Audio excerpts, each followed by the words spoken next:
भोले जी और माता पार्वती जी के कमल चरणों में गोड़ छुके गोड़ लागतानी हमार प्रणाम स्वीकार होखे। माँ जगदम्बा भवानी के कमल चरणों में गोड़ छुके गोड़ लागतानी हमार प्रणाम स्वीकार होखे। सब देवी देवता के कमल चरणों में गोड़ छुके गोड़ लागतानी हमार प्रणाम स्वीकार होखे। जी और माँ सरस्वती मैया के कमल चरणों में गोड़ छुके गोड़ लागतानी हमार प्रणाम स्वीकार होखे। विष्णु भगवान और लक्ष्मी जी के कमल चरणों में गोड़ छुके गोड़ लागतानी हमार प्रणाम स्वीकार होखे। नीलम दीदी और हरेंद्र भैया के कमल चरणों में गोड़ छुके गोड़ लागतानी हमार प्रणाम स्वीकार होखे। सब गुरु भाई बहिना के कमल चरणों में गोड़ छुके गोड़ लागतानी हमार प्रणाम स्वीकार होखे। तो देखिए गुरु भाई बहिना, हम बहुते सुंदर शिव जी के चर्चा लेके आप लोगन के बीच में आयल बानी और सुनावे जा रहल बानी। तो ये चर्चा के आप लोगन बहुते ध्यान से सुनब और ये कथा आधा अधूरा मत सुनब। कथा के पूरा सुनल बहुते जरूरी होला। देखिए, अगर आप शिव भक्त हैं, माता पार्वती जी के शिष्या, तो ये कथा के अपने माता पिता जी के अपमान ना करो। ये कथा के एकदम पूरा सुनो और आनंद उठाई। पूरा सुनब तब कथा के रहस्य में पता चली। तो देखिए गुरु भाई बहिना, ये कथा हमारा आप लोगन के जो अच्छा लगी तो कमेंट में ज़रूर लिखब कि फिर से कोशिश करी कि यहू से सुंदर चर्चा भोले जी के दया आप लोगन के बीच में प्रस्तुत कर सकें। तो देखिए गुरु भाई बहिना, कथा हम शुरू करे जा रहल बानी। एक शहर में, जैसे आप सभी टीवी पर अनिरुद्धाचार्य जी के प्रवचन बड़े प्रेम से सभी सुनीला, वैसे एक जनी संत रहनी। उ संत एक शहर में रहत रहनी और बहुते ज्ञानी रहनी। सब केहू के अपने कुटिया में भी बोलौले, सब केहू जुट जा और भोले जी के चर्चा जानता ही श्रेष्ठ, सबसे श्रेष्ठ देवी देवता में परम पिता परमेश्वर जी हैं, माता पार्वती जी हैं। तो दोनों जनी के गुणगान और ज्ञान के बात जे भरावे शिष्या सब के बताई। और जैसे वो नहा धो के पूजा पाठ को के बैठी, तैसे पूरे शहर के लोग जुट जा और सब के बैठ के आनंद उठावे और ज्ञान सीखे, सच्चाई के मार्ग पर चले के बताई।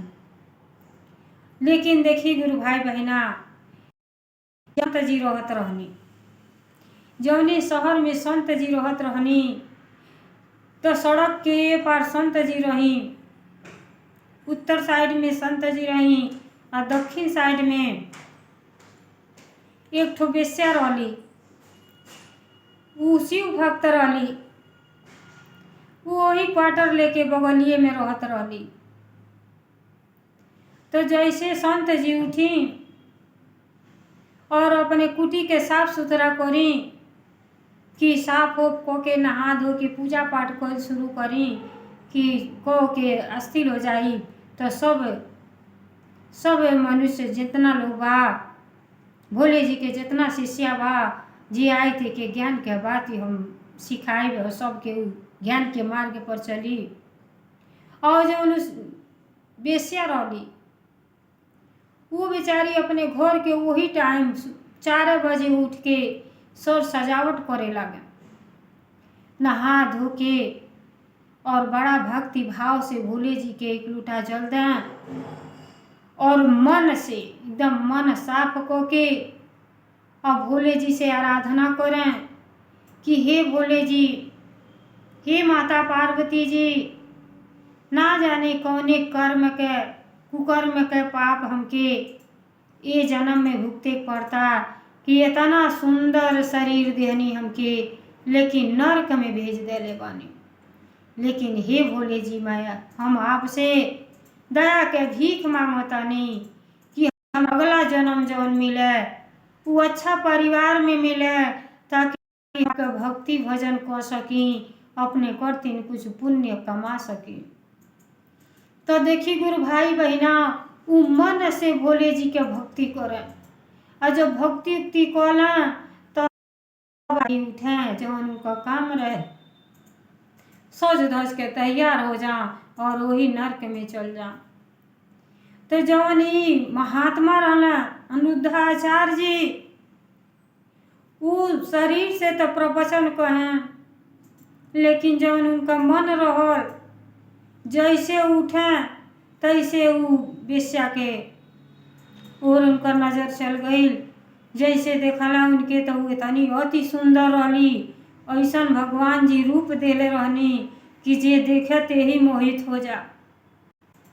तू जो संत जी रहली प्रवचन तो करे बैठ जाई, बहुते अच्छा अच्छा सबके सीख दी, लेकिन अंदर जौन आत्मा रहे वो बार बार वेश्या के ओर घिंचे, और वो हर यह ध्यान रहे कि का कर रहल बाड़ी, उनके घरे के आयल के गईल, यह सब उस संत जी हमेशा देखत रही।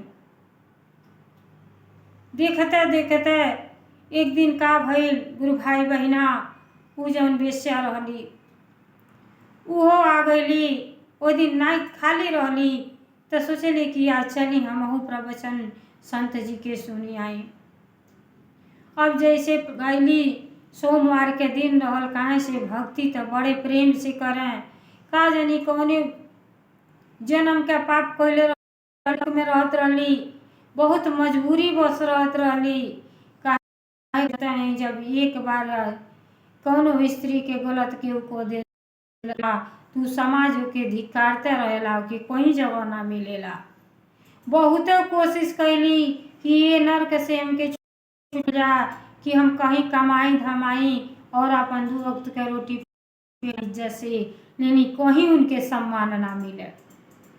कहीं बेचारी जा तहाँ धिक्कार कर दे, सब कहे नहीं इतनी गंदी औरत है कि सब समाज गंदा हो जाई। बेचारी हार गुन के नरक में आ गई। अब वो दिन बेचारी के मन में यह रहल कि आज चलता नहीं अपने भोले जी के चर्चा सुनब, थोड़ा सा मन में शांति मिली।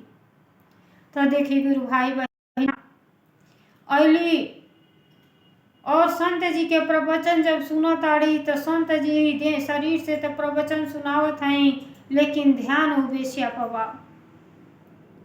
अब जैसे प्रवचन खत्म हो गई, तू क्या बोलौला, कहला सुनो हमार बात, हमार शब्द सुन के, हमार प्रवचन सुन के ये शहर में सब लोग शांति प्रदान कर रहल बा, आ तू हमरे बगलिए में रह के इतना बुरा कर्म कर रहल बाटू। अरे इतना सुंदर शरीर भगवान जी देले बाने, का तो के कौनो काम धाम नहीं मिलल। अरे अब से तो ही छोड़ दो और कहीं जाके काम धाम कर तू, तब वो पेट पर्दा चल जा तू।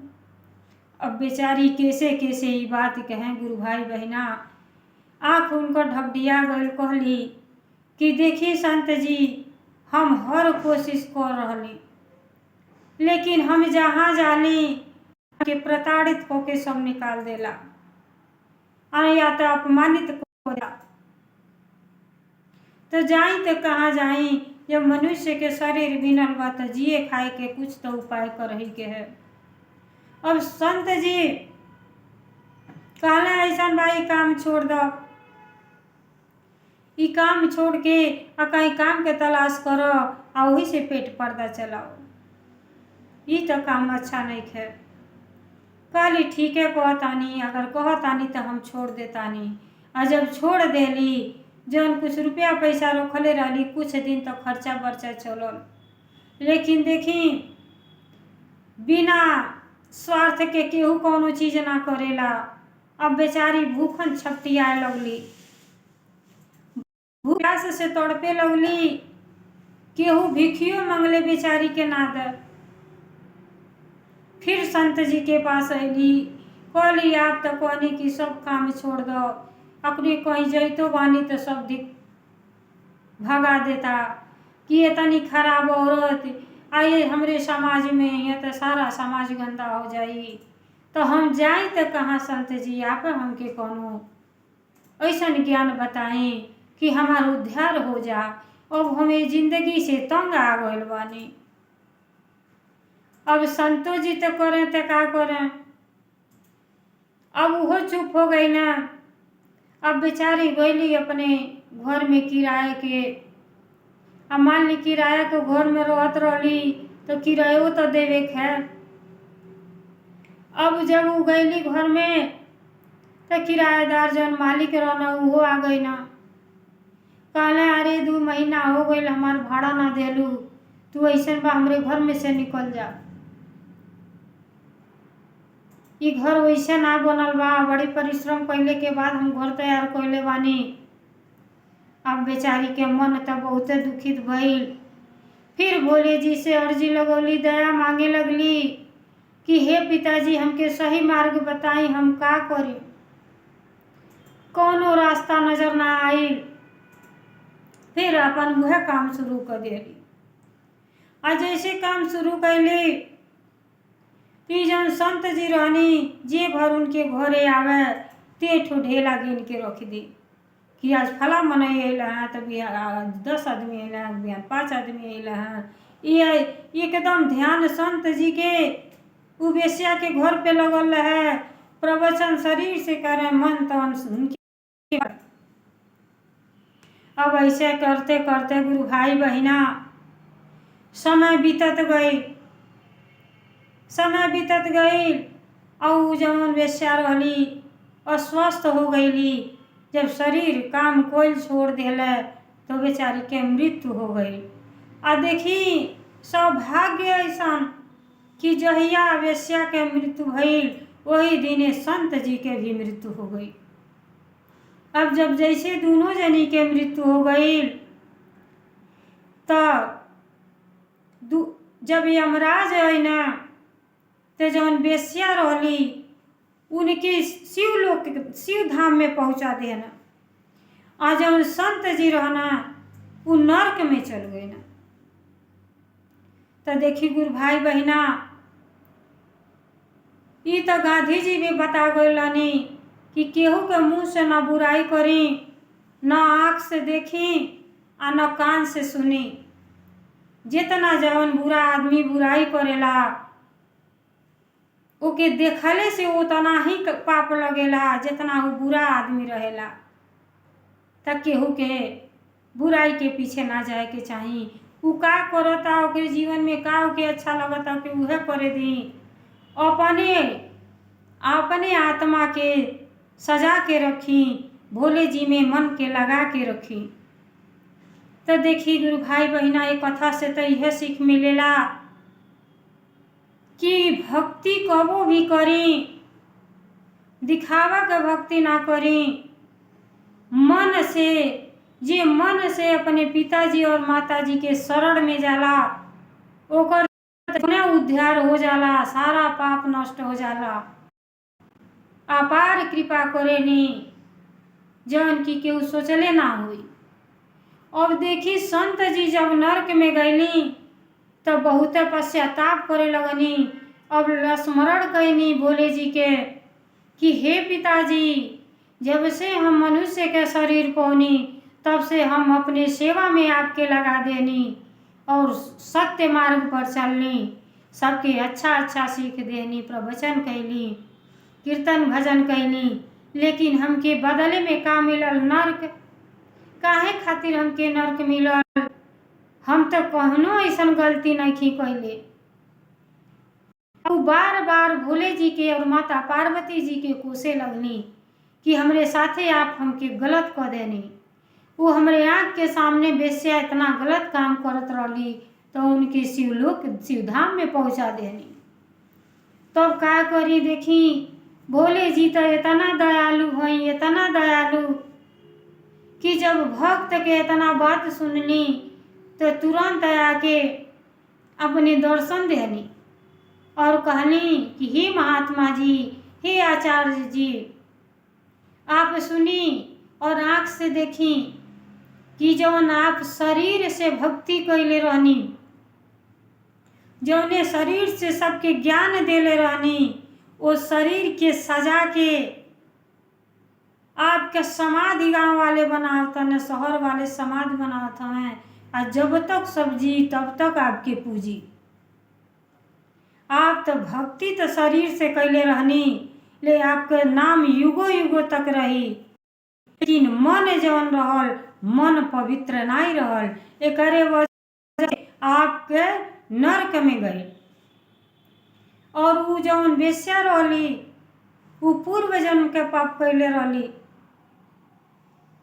पूर्व जन्म के पाप रहल कि नरक में मनुष्य के जन्म पा के नरक भोगली, लेकिन वो इतना तपस्या कैले रहली। सबसे पहले भोले जी और माता पार्वती जी के वो भक्त रहली, बड़े मन से प्रेम से भक्ति करें और ये काम कैले के बाद कोनो काम करें और यह दया मांगे कि हे भोले जी, हम दूसर जन्म पाई, हमारा मृत्यु होकर तो हम शिव धाम में जाई और हमार फिर मनुष्य के जन्म मिले, ताकि हम अपने परम पिता परमेश्वर और माता पार्वती जी के हर हमेशा गुणगान गा सकी और आनंद उठा सकी।